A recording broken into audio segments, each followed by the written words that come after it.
Hello दोस्तों, नमस्कार। स्वागत है आप सभी लोगों का स्टडी आईक्यू पर। आप स्टडी आईक्यू के साथ जुड़ चुके हैं। मैं शुभम सरधालिया एक और विषय पे बात करने के लिए आ चुका हूं। दोस्तों, आप चाहें तो इंस्टाग्राम, फेसबुक या टेलीग्राम के माध्यम से मेरे साथ कनेक्ट कर सकते हैं।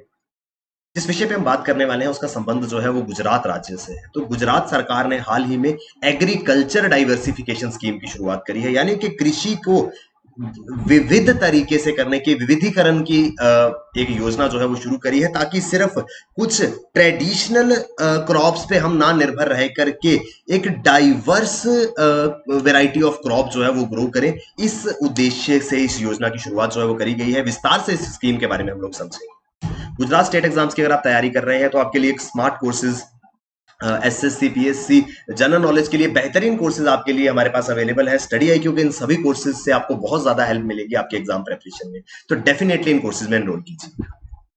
तो जो आर्टिकल है वो कहता है, chief minister of Gujarat launched agriculture diversification scheme 2021 which will benefit one बंधु फार्मर्स इन ट्राइबल एरियाज।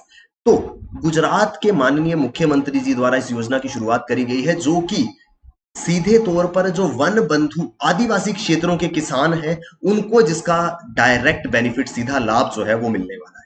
तो क्या है ये agriculture diversification scheme? It seeks to make agriculture sustainable and profitable in areas. आप जानते हैं एग्रीकल्चर के ऊपर एक मेजर पोर्शन ऑफ पॉपुलेशन जो है वो हिंदुस्तान का निर्भर करता है, और क्योंकि एग्रीकल्चर को निरंतर अगर प्रॉफिटेबल या सस्टेनेबल नहीं बनाए रखा तो बहुत सारे लोग ऐसे हैं जिनका सर्वाइवल जो है वो स्टेक पे आ जाएगा। तो ऐसी चीजों को ध्यान में रखते हुए सरकार इस तरीके की योजनाएं लेकर के आती है, जहां पे मैक्सिमम बेनिफिट जो है वो एग्रीकल्चर से ले सके।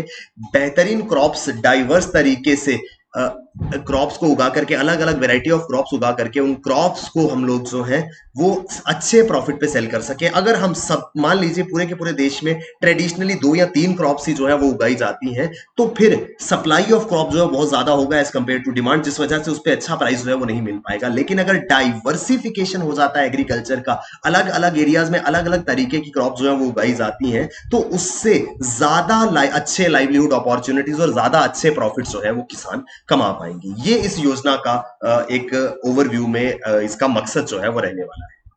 The main objective of the scheme is to support the tribal farmers of the state.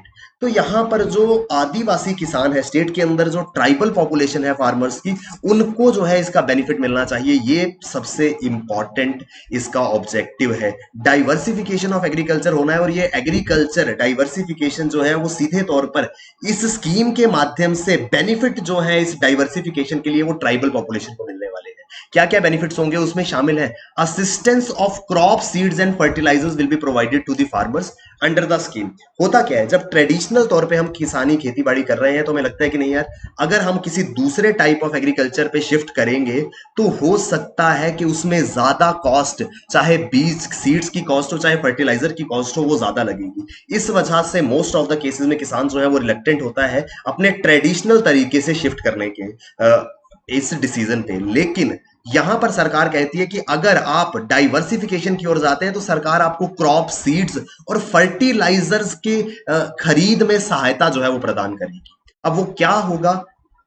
Under the scheme the farmers will get 45 kg of urea, 50 kg of NPK, nitrogen, phosphorus और potassium, और साथ में 50 kilo ammonium sulphate along with the seeds of crops like मेज, बिटरमेलन, कैलावेश, tomato, millet etcetera.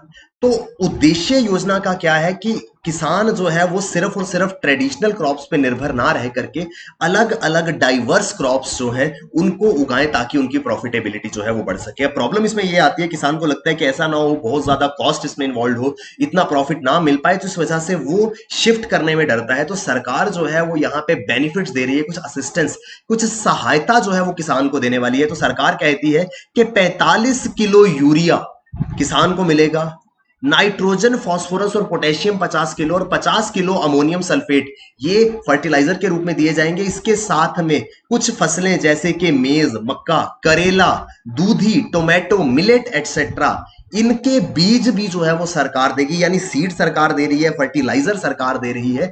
किसान का काम सिर्फ इतना होगा कि वो इनका इस्तेमाल करके ट्रेडिशनल राइस और व्हीट की क्रॉप से कुछ अलग क्रॉप्स, अलग फसलें जो है वो उगाए। ये होगा इस पूरी की पूरी डाइवर्सिफिकेशन ऑफ एग्रीकल्चर स्कीम का पूरा लाभ। और ये जो बेनिफिट्स है ये सबसे पहले दिए जाएंगे ट्राइबल फैमिलीज ऑफ गुजरात को। इससे क्या होगा, it will help the tribal farmers to cultivate crops more efficiently, thereby increasing their income. आदिवासी किसानों को अधिक कुशलता के साथ फसलों की खेती करने में मदद मिलेगी। यहां पर मोर एफिशिएंटली, बहुत ही कुशलता से किसान जो है वो खेती कर पाएगा जब उसको ये सारे के सारी सपोर्ट मिलेगी। और ये आदिवासी किसान है, जब इनको इस तरीके से बीज मिलेगा, फर्टिलाइजर मिलेगा, सहायता मिलेगी, तो ये अपनी इनकम को इंक्रीज कर पाएंगे। The aim is to encourage the tribal youth to take up farming. इसका उद्देश्य है कि जो आदिवासी युवा हैं उनको प्रोत्साहित किया जा सके कि वो एग्रीकल्चर को, फार्मिंग को एक प्रोफेशन के रूप में जो है वो टेकअप कर सके। तो यहाँ पे नई नई क्रॉप्स, डाइवर्स क्रॉप्स उगाई जाएंगी, उसके लिए हेल्प सरकार कर रही है। State government has also undertaken works to deliver irrigation water at high altitudes through several lift irrigation schemes in hilly areas of tribal districts. तो ये जो आदिवासी इलाके हैं, यहां पर सरकार, गुजरात सरकार निरंतर ये प्रयास कर रही है कि जो थोड़े हाई एल्टीट्यूड्स के इलाके हैं, थोड़ी ऊंचाई पर पहाड़ी इलाके पे स्थित इलाके हैं यहाँ के, वहां पर लिफ्ट इरिगेशन के जरिए, इरिगेशन सिंचाई के लिए पानी की व्यवस्था कराई जा सके, ताकि एग्रीकल्चर जो है वो यहाँ पे बेहतर हो सके। तो ये जो ट्राइबल पॉपुलेशन है, जो यूथ है ट्राइबल पॉपुलेशन का, ये लोग एग्रीकल्चर को as a full time profession ले और ये अपना लाइवलीहुड जो है वो इस कृषि से चलाए। अब शेड्यूल्ड एरियाज की अगर हम बात करें, शेड्यूल्ड एरियाज ऑफ और tribal areas of Gujarat are distributed across Tapi district, Bharuch district, Dang district, taluka, Valsad district, Panchmahal district, Vadodara district, Saurashtra region, Sabarkantha and Surat district. तो कुछ इंपॉर्टेंट जिले जहां पर ये अनुसूचित जनजातियों के क्षेत्र है, जहां पर ट्राइबल पॉपुलेशन ज्यादा है, वहां पर इस योजना को जो है वो मुख्य रूप में इंप्लीमेंट किया जाएगा, ताकि यहाँ की जो ट्राइबल पॉपुलेशन है उनको इसका हेल्प मिल सके। हेल्प क्या है, उद्देश्य क्या है, मैंने आपको पहले भी बताया कि ट्रेडिशनल एग्रीकल्चर से डाइवर्स एग्रीकल्चर की ओर जाना है, अलग अलग क्रॉप्स जो है वो उगानी है। इसके लिए सरकार जो है वो ट्राइबल एरियाज पे फोकस कर रही है, ताकि उन लोगों को और उनके यूथ को जो है वो मोटिवेट किया जा सके। और साथ ही साथ सरकार जो है वो फर्टिलाइजर्स और सीड्स के रूप में सपोर्ट भी जो है वो यहां पर प्रोवाइड कर रही है इन सभी ट्राइबल पॉपुलेशन के, इन ट्राइबल इलाकों में रहने वाले लोगों को। ये है दोस्तों ये पूरा का पूरा न्यूज आर्टिकल, जिसके विषय पे हम लोग जो है वो चर्चा कर रहे हैं। डाइवर्स एग्रीकल्चर स्कीम जो है गुजरात के अंदर माननीय मुख्यमंत्री जी द्वारा जो है वो लॉन्च करी गई है। आई होप हमको विस्तार से ये आर्टिकल जो है वो समझ में आया होगा। गुजरात के अंदर क्योंकि एक मेजर चंक ऑफ पॉपुलेशन जो है वो आज भी जनजाति समूहों के रहने वाले इलाके हैं। अगर हम सेंसस 2011 में देखें तो गुजरात के अंदर टोटल पॉपुलेशन 60 लाख के करीब टोटल पॉपुलेशन जो गुजरात की थी, उसमें से करीब 8 लाख से ज्यादा या करीब 9 लाख पॉपुलेशन जो है वो अनुसूचित जनजातियों की थी। यानी कि करीब लगभग 15% आबादी जो है वो गुजरात के अंदर ट्राइबल पॉपुलेशन है। इस वजह से इनकी अपलिफ्टमेंट के लिए, इनको बेहतर रोजगार के अवसर देने के लिए सरकार जो है वो कार्य कर रही है। ये है दोस्तों इस पूरी की पूरी योजना का मकसद। चाहे राज्य सरकार हो चाहे केंद्र सरकार हो, तो ट्राइबल पॉपुलेशन के लिए अलग अलग योजनाएं जो है वो निरंतर सरकार की ओर से लाई जाती हैं, ताकि अनुसूचित जनजातियों को ज्यादा से ज्यादा लाभ जो है वो मिल सके। इसी कड़ी में एक इंपॉर्टेंट स्कीम है वन बंधु कल्याण योजना, इसके बारे में बात कर लेते हैं। केंद्र सरकार की the government of India's ministry of tribal affairs has launched one बंधु Kalyan Yojana for welfare of tribals. तो देश भर में जनजाति मामलों के मंत्रालय द्वारा इन जनजातियों के लिए ये एक स्पेशल स्कीम जो है वो लॉन्च करी गई, इसका नाम है वन बंधु कल्याण योजना। वन बंधु ट्राइबल लोग जो कि जंगलों से या वनों में रह करके अपना गुजारा जो है वो करते हैं, उनके लिए योजना जो है वो लाई गई है। वन बंधु Kalyan Yojana aims at creating enabling environment for the need based and outcome oriented holistic development of tribal people। तो यहां पर जो अनुसूचित जनजाति समुदाय, जो जनजातीय समुदाय हैं, उनके लिए आवश्यक वातावरण पैदा करना है जहां पे उनको हम सक्षम बना सके और उनको बेहतर लाइवलीहुड अपॉर्चुनिटीज जो है वो दे सके।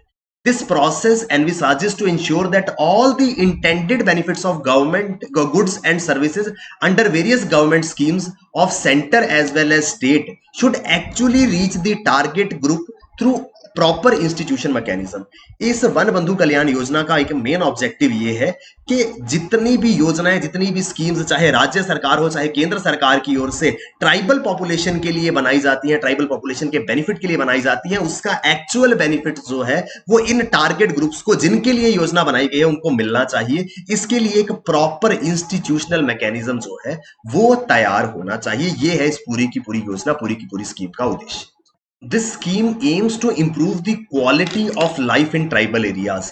तो जब ट्राइबल एरियाज में उन लोगों को जो भी सरकार की योजनाएं उनका लाभ मिलेगा तो उनकी क्वालिटी ऑफ लाइफ जो है वो डेफिनेटली इंप्रूव होगी। क्वालिटी ऑफ एजुकेशन वहां पर इंप्रूव होगा। Qualitative and sustainable employment for tribal families, bridging infrastructure gaps with focus on quality, protection of tribal culture and heritage.